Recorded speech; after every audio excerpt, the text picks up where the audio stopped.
You are Locked On Syracuse, your daily podcast on the Syracuse Orange.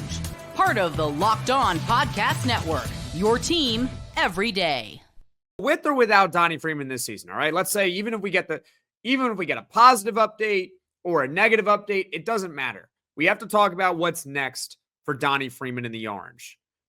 There are three possibilities. Donnie Freeman returns to the Orange next season, he goes pro, or he enters the transfer portal. Now, first off, let's go over the transfer portal, okay?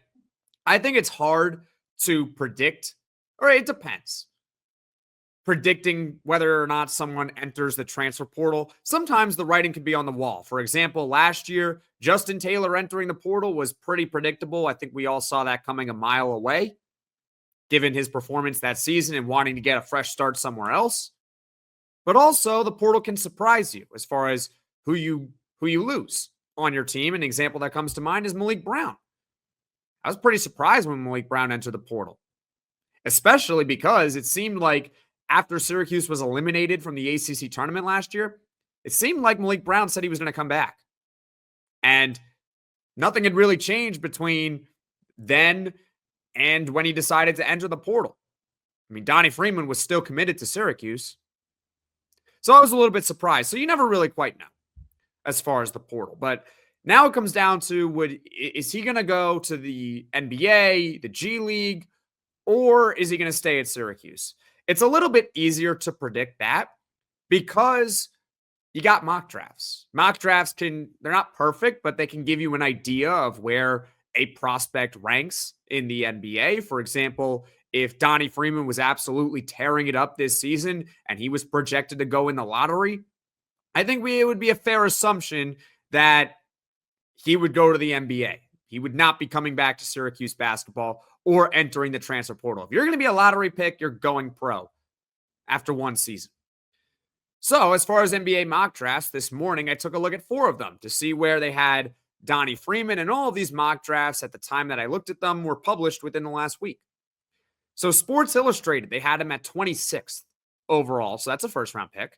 NBA Tankathon had him at 48th overall. Bleacher Report had him undrafted, and NBADraft.net had him also undrafted. So it's a little bit mixed results. You have a publication saying that he's going to go first round. You have another saying that he's going to go undrafted. So it seems like he's fringe. He's fringe to go in the NBA draft.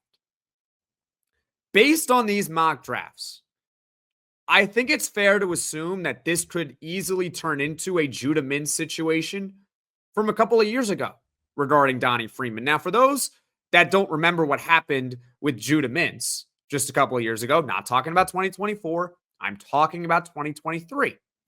Judah Mintz declared for the NBA draft in 2023 after his true freshman season.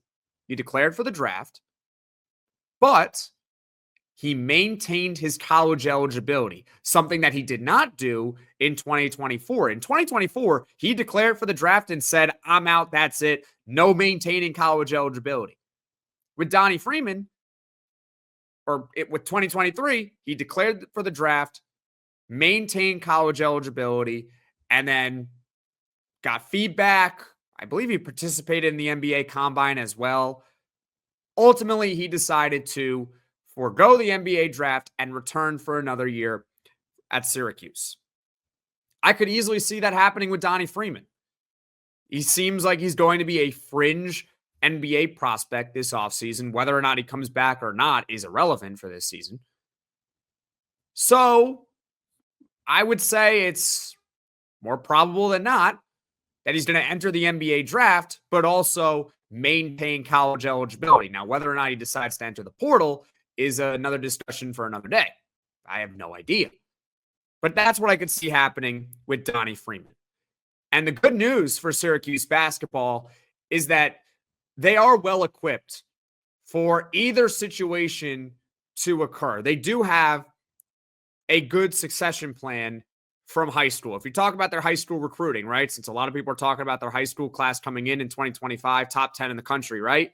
Well, one of those top 2 recruits, right? One of them's Kyan Anthony. The other is Sadiq White, who just so happens to be a top 30 national prospect in the country who happens to play power forward. And oh, by the way, we talk a lot of defense here. Syracuse needs better defense. Well, Sadiq White is one of the best defenders in the entire country coming into Syracuse next year. And he's a power forward. So if Donnie Freeman returns, well, that's great. I would call that a good problem to have. You go from Jair Davis and Donnie Freeman to Sadiq White and Donnie Freeman. Jair Davis is out of college eligibility. He cannot return. I think that would be an upgrade. However, if Donnie Freeman's gone, at least you have Sadiq White in place. So no matter what, they are in decent position if we're talking roster outlook for next year, whether or not Donnie Freeman leaves the Syracuse basketball program in one way, shape, or form.